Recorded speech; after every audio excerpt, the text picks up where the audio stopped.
Welcome to the Trade Plates TV news show. We've got the top stories from the automotive industry, as well as interviews with Daksh Gupta about Marshall's acquisition of Ridgeway and Robert Forrester about Vertu's new addition. And we'll be finding out about the latest Maserati dealership to open in the UK. But first, the top stories of the week. Skoda has seen a strong start to the year. Sales increased 4.3% to 276,600 vehicles in the first quarter. Sales revenue increased by 6.4% in the same period to £2.6 billion, while operating profit rose 30% to £243 million. Motorpoint has announced the acquisition of a car supermarket in Birmingham for an undisclosed sum. It's already the largest independent retailer in the UK and plans to have the new site operational by July.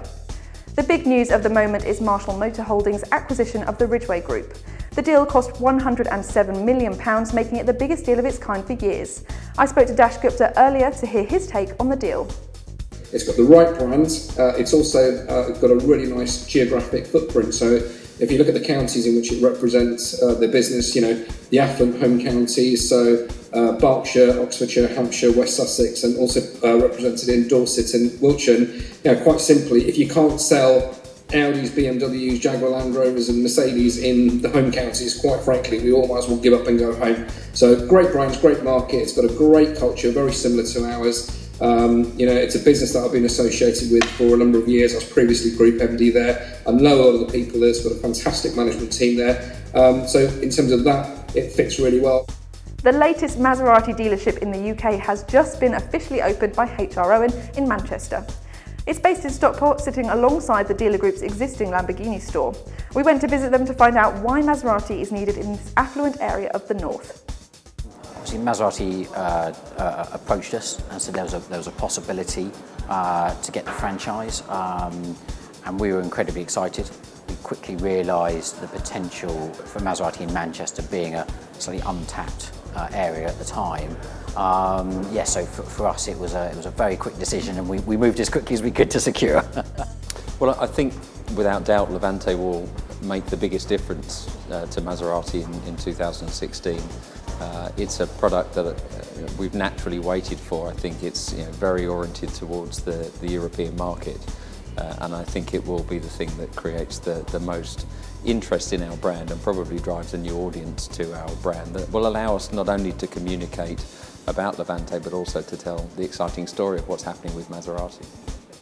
This week, Vertu Motors announced its latest acquisition, Gordon Lamb Group. The deal cost £18.7 million and takes the group to 132 sales and after-sales outlets.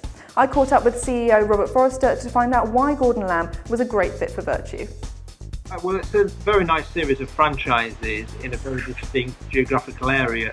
We've already got scale in Derbyshire, but this moved us to 14 dealerships in the county of Derbyshire.